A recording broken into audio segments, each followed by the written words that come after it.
fun and dangerous. DIY. Check it out. Like it, subscribe.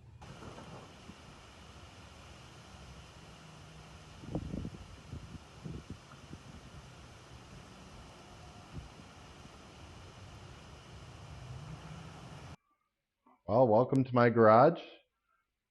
The secret to storing a lot of stuff in a small space, as I learned in college, is to go up. I didn't do this all at once. I've been here for 5 years, and I still have a little more shelving to build this winter to complete the garage.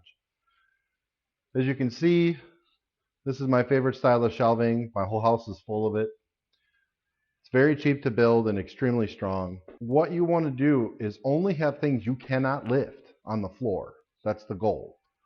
Things like bikes, gas cans, wood, vacuums, soda, small tools, whatever, shelf. What do I have on the floor? Torch tanks, welder, toolboxes, big compressor, dollies, an 800-pound welding table, giant trailers, things like that. This style of shelving is adaptable to make the most efficient use of 4x8 sheets of wood. You can cut it 16 inches deep, 24 inches deep. I've never done 36. 12 inches is too shallow. This area specifically, I cut this one shallow so that when the car's parked here, I can walk along when the car's in the garage and get something small without bumping my head. If this came out to 12 inches, I'd be leaning over my car who wants to do that. So on the back wall, this garage has two different depths. The third car bay is where I park my car, which is a smaller car. I did not put any shelving here. There was some originally. I actually tore it out because I want to be able to get access to this backyard door even when everything's in my garage. So I just have a few things that are movable, but really I can easily shimmy along here, even carrying a trash can full of stuff. I'm a big fan of filing cabinets for storage too. They're dirt cheap. I bought this one from work for 10 bucks, but the storage depth on these is insane, and it's easy to find whatever you want. Here I have a bench I built for the garage for outside projects. May not be apparent right away, but I actually have a welding table I built this summer. Has a 5/8 solid steel top. It weighs about 800 pounds. I'm going to put toolboxes in it this winter, tool drawers, to replace the toolbox that used to be here. But this made the best use out of this space. I was kind of cramped a little here because I have a fold-up Harbor Freight trailer. But as you'll see in a minute, I actually cut the bench around the frame of the trailer so that I could get the trailer in there, but yet still have as much bench space as possible. So I've had this trailer for 20 years. Actually, I just replaced it this summer with a new one. But when I moved here, the first thing I did was locate the largest, most heavy item, which was this bad boy. So I played around with it a little bit in the early days and decided on here. I didn't have a whole lot of headroom left, so I built a small shelf for tool storage, basically. But this trailer,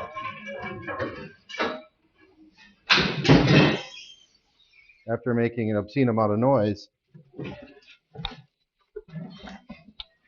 so that trailer, as you can see, I notched this bench, and I built the bench around the trailer.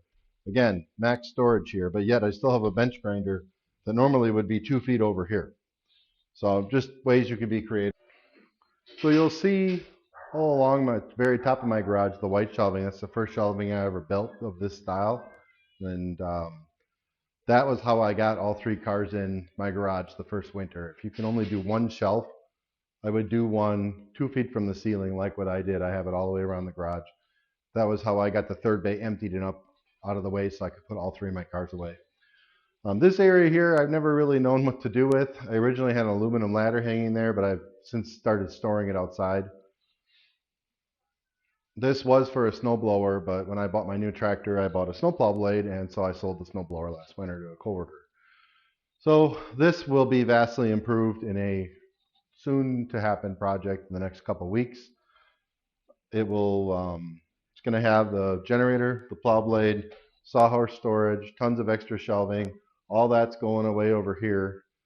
and that will help us have a shelf that runs just shy of hitting the van, and probably have two. I'm not sure how that's going to turn out yet, but anyways, this will be the last project area of this garage. Don't forget to take a picture of that I made. Should start the video with a picture of that ugly looking thing. Yeah. Okay, so to finish going around the outside of the garage, the trailer also has a picket fence. It's quite large. This was the third iteration of that fence. Like I said, I've had the trailer for 20 years. This one goes completely together without any tools except a 9/16 wrench, and that's only to put the trailer frame together. So I just keep the pickets flat against the wall. I could store the other halves up above, but they are kind of heavy with all the paint on them. Just made some simple folding table storage. It was in the way. This bracket up here holds all the screens from the inside of our house in the wintertime so we can see out the windows better. It's fall, we haven't taken them down yet. I have a fertilizer seeder for my yard here. This used to be where all the tools were. I currently just put some hooks up because my dad gave me a bunch of chains I didn't know what to do with. But you know, if you do it by hanging a 2x4 like this, you can always change it later. You're not putting a million holes in your walls, and you never have to look for a stud. And here I got a 6-foot ladder and a 10-foot ladder tucked in there, and I got ramps for my trailer. Yeah, come on. All right, come on. Go, go, go sit down. So the area where the chains was used to house some of this stuff. Some of it was just wherever, but this collection has grown as we worked on this property. I thought about this for a while and came up with this scheme to hold all the things that we need for yard maintenance without having to go to the attic or store it in a difficult to reach spot. The old location, you couldn't fit between the van and the door opening unless you're 5 years old. So I moved everything here. So the way I built this is I picked the longest items first and located them. In this case, the longest items are up high. The least used long items are up here in the corner. You have to dig them up just a hair, up and, you know. So I've got shovels, hoe, claw, a few other things. Down here are the things I use the absolute most, which is my rakes and my broom. Those just pop right off. And then down here I've got the shorter hand tools, weed whacker, fork, other shovels, garden shears, tree branch trimmer, soil compactor, etc., etc. But you can see how I've woven it in here to make the most amount of use of the wall. The thing of it is that you might buy a better tool someday or something breaks and you buy something else. The key with storage for tools like this is flexibility. What's the easiest way to do that? Find the studs, screw a 2x4 in. See, I've got 1, 2, 3 2x4s. If something doesn't fit by 2 inches, take the screws out of the hanger, move it over, screw them back in. You can buy any hanger you want. These were kind of high end from the hardware store at $8 a piece. These I got at Harbor Freight for $1.50 a piece. The wood's just scrap 2x4s from projects. I even managed to tuck one of my 3 dollies in here. The other 2 are behind the back access door. When I added a sub panel to my garage too, I used it as an opportunity to run power over here, which we could cover in a future video. I ran 2 double outlet boxes on both sides of this wall because this garage only had power around the outside, and the outlet locations were the hardest to reach when a car was in. So seemed like a good idea. I have the chargers for my weed whacker and leaf blower here, right where I need them. Don't have to climb. So this is something else I've been doing forever on houses, just building simple storage for materials. It's very difficult to store things that are 8 or 10 feet in length. This is just a 2x4 going across a couple times and with very long 4-inch screws up into this header, which I know is solid wood. On the right I have new wood. The left is either used wood from a project, whatever, or just extra building materials that I never really finished using. So it's handy. I've got some other things up here too. But everything up here is at least 6 foot in length, all the way out to these are 12 footers right here. And they tuck very nicely and basically an area of space most people can't use. Between the track of the garage door and this header, or you could do it between the track of the garage track and the wall. Same idea. And I just slide the pieces up here. I'm just standing on a little 3-foot step ladder. It's very handy when you do projects to buy a little extra wood so you don't run out. The worst thing that happens is you're stuck with it. If you don't do a lot of projects, take it back. But if you're like me, we're always doing something. It's nice to have a small lumber yard in your garage. If you just need a 2x4, half a 2x4 for whatever, it's handy to have. I've got remnants from all sorts of projects up there from the last year and a half.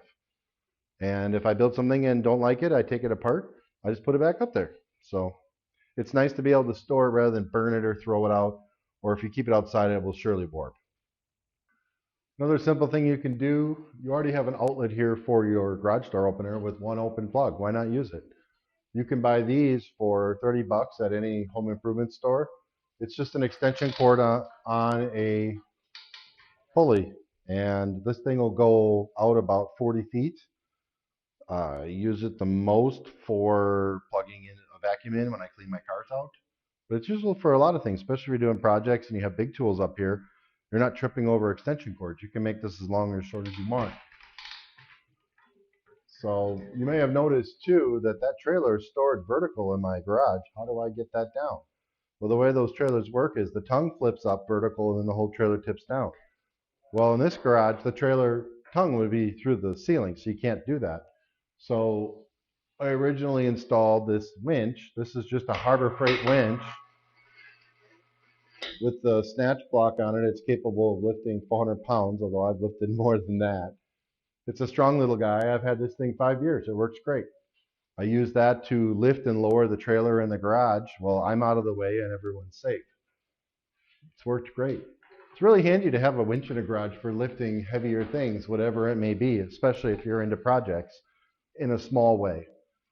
I mean, I used it to hold the upper metal parts of the basketball hoop when I took it apart to paint the support piping.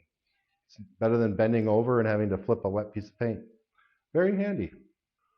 One other simple trick you can do for not really storage, but utility, the tracks on the doors of the garage are very strong and mounted very well. There's plenty of holes in them. Just find where the top of the garage door stops and find a hole behind that and run a rope. You can see here I ran a rope up over through the framing or the support brackets for the garage door opener and back down. Makes a really convenient clothesline for drying things out like towels or cushions for your furniture, or these are vests for the kids when they're on a boat. Very useful, especially if it's all wet, you don't want it in your house, and it's going to be rainy for the next 2 days. At least you can dry it in your garage. So years ago, when my daughter was about 2.5 years old, I hung a tennis ball up in the garage for her to play with when I was doing projects. Well, that turned into these, which my kids spin rather fast on and love this thing. It's just anchored into the same 2x6 that the winch is attached to. They have a lot of fun with it. And when they're not using it, I just hook it up on the clothesline here out of the way so that it doesn't hit the cars when we pull them in. Right. Hi, baby. Is Jasmine okay? Is he okay?